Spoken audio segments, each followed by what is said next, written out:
Mesopotamia. The Greek word for ancient Iraq means the land between the rivers, the Tigris and Euphrates.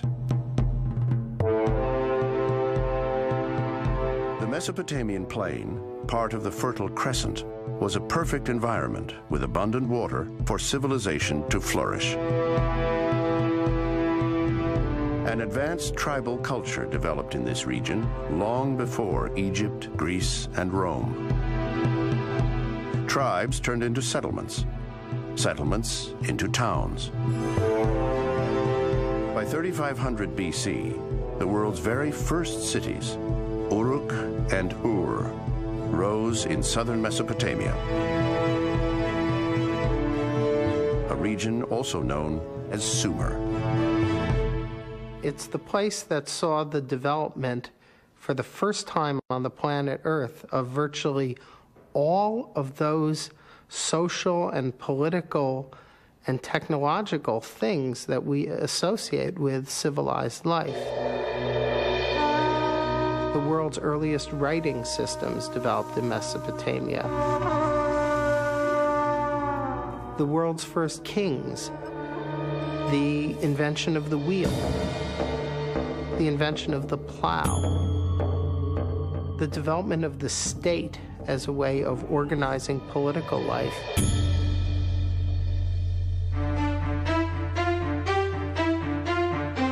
By 2900 BC, the patchwork of Mesopotamia's 30 or so city-states hardly comprised a cohesive empire. Each had its own king, its own patron god or goddess, and a competing area of agricultural fields. Rival cities created alliances to bolster their own independence or to conquer their neighbors. Distances between these cities were actually quite small. And because the irrigation land was so valuable, these cities were constantly at war with one another for the smallest of advantages. By 2334 BC, one king came to dominate Mesopotamia: Sargon the Great. As far as we know, there are no images of Sargon that survive. But we can guess what he would have looked like. He would have looked, at least in his portraits, the way that Mesopotamian kings tended to look, which was powerful, strong. The ancient form of Sargon's name, Sharu-Kin, means the legitimate king. A strong hint, scholars say, that he was a usurper. In a Moses-like legend about his origins, Sargon was the illegitimate son of a priestess. So she put him in a basket after he was born and floated him in the river, and the basket then was discovered by a gardener who raised him, and then he went into the service of the king of Kish. Enterprising, ambitious, and ruthless, Sargon overthrew King Zababa of Kish and declared himself the city's new ruler. He also reigned at Agade, the capital city he built north of Sumer in the state of Akkad, though its precise location is still unknown. With his Akkadian army, Sargon started to take control of southern Mesopotamia.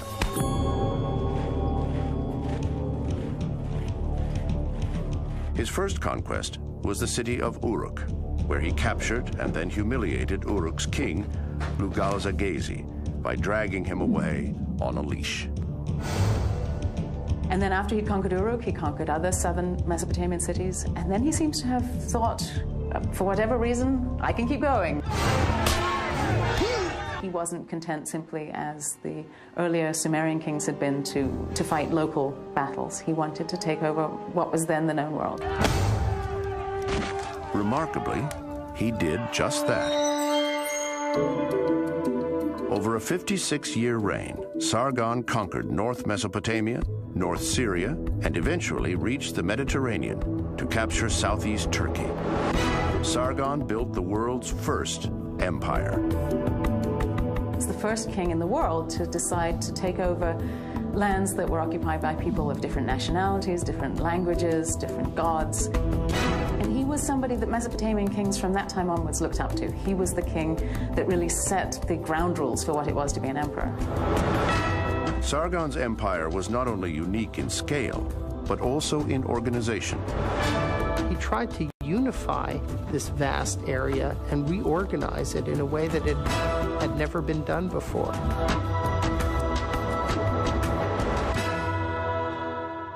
Every city in Mesopotamia had its own system of weights and measures. Sargon standardized weights and measures throughout the whole area he had conquered. And by doing that, he made it possible to have trade over vast distances. Sargon's novel ideas weren't limited to empire building, but extended to the military as well. He was the first king who claimed to have a standing army. Drafted from all cities in the empire, it was a huge force of 5,400 men that proved expensive to maintain. So Sargon instituted a new tradition to help feed his troops: plundering. They fed themselves, the army, from the land there, so that the campaigns were more or less set to go at the point when the harvest was completed throughout Mesopotamia. That is one age of terror that you don't want to live through. Being outside of Akkad and not a member of that inner elite, and knowing that every year you are going to be faced with this kind of slaughter.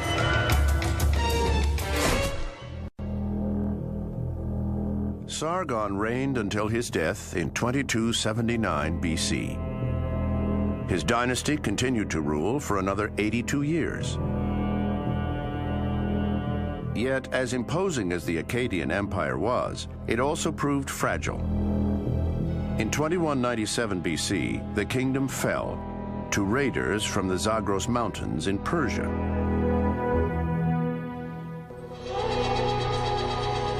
Soon, a new king will emerge. Using Sargon as his role model, Hammurabi would single-handedly create a legendary city. And all of a sudden, he's turning up on the borders with his army ready to fight.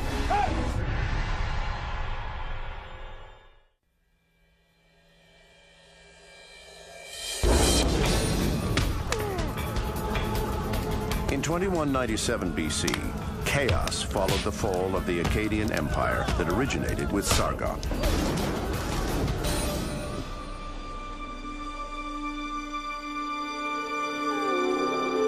Finally, in 2112, the kings of Ur restored stability.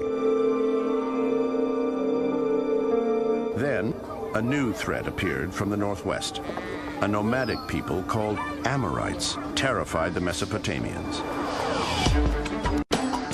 They saw the Amorites as barbarians. Their descriptions of them, these are people who don't farm, they don't live in houses, they live in tents.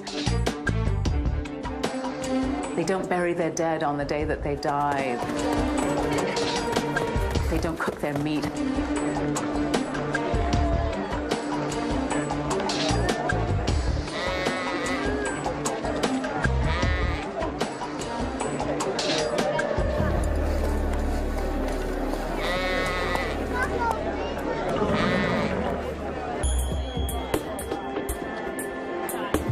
But rather than causing turmoil, by 1900 BC, the Amorites had completely assimilated into Mesopotamian life. They became soldiers, farmers, and businessmen, and rose to the ranks of governor and general. They consolidated their hold on Mesopotamia by founding dynasties in the cities of Isin, Larsa, Eshnunna, and Babylon. It turned out to be actually a good thing for Mesopotamia in the end that the Amorites came, because some of the greatest Mesopotamian kings were Amorites.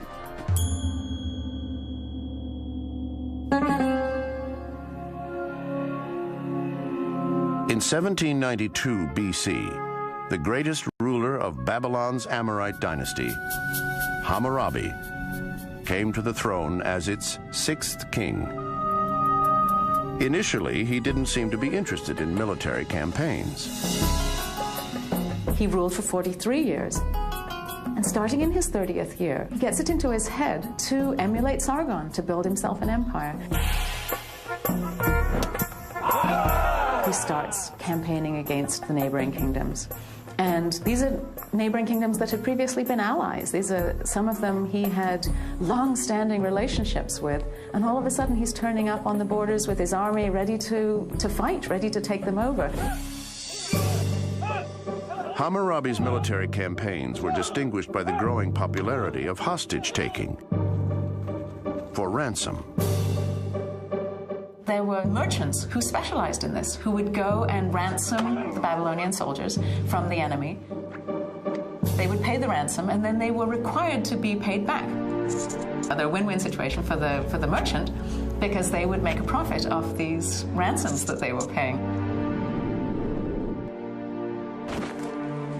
Hammurabi's conquests extended from the Persian Gulf to Syria. Although his empire wasn't as big as Sargon's had been, scholars rate Hammurabi as the greatest empire builder since Sargon. However, he set himself apart from the former king. Whereas Sargon seems to have relied upon his power and his almost terror tactics to keep people under control, Hammurabi presents himself almost like a modern politician in that he wants to be loved. He wants the people to like him. He's going to set up laws that will protect them, not laws that will terrify them and force them into submission. Hammurabi's fame grew from his conquests, but his greatness came from his concern with justice. Toward the end of his reign, he erected several monuments in his cities. The largest one to remain intact is a stone slab known today as the Hammurabi Stele, a collection of 282 legal verdicts. They're written in a wedge-shaped script called cuneiform, the earliest known writing developed in Sumer at the end of the 4th millennium. If a slave says to the master, "You are not my master," the master shall cut off the slave's ear.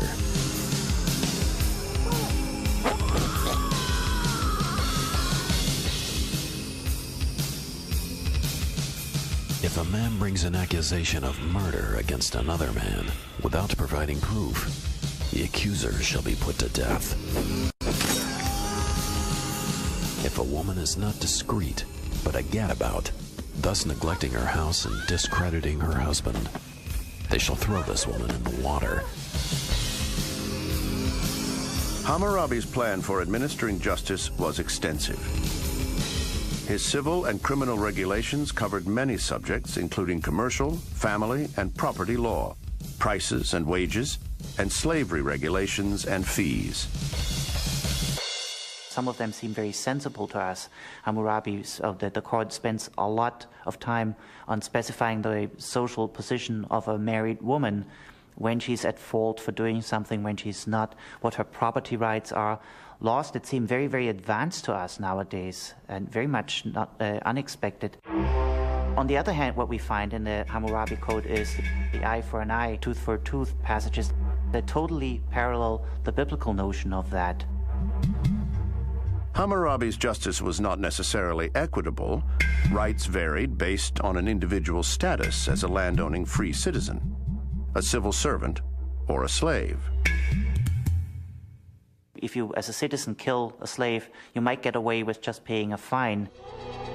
If you kill another citizen, you most likely are going to be killed for that yourself. So certainly in the old Babylonian period, not all animals were equal. The articulation of law by Hammurabi was not the first time people in Mesopotamia were given a code to live by. But Hammurabi's effort was the most comprehensive and sophisticated. Following Hammurabi's reign, southern Mesopotamia became known as Babylonia, a unified kingdom. And Babylon became Mesopotamia's political, cultural, and religious center. So it was really Hammurabi's doing that made Babylon what it was and what it would be under the Neo-Babylonians, Nebuchadnezzar, when it was this great, huge metropolis of the ancient world.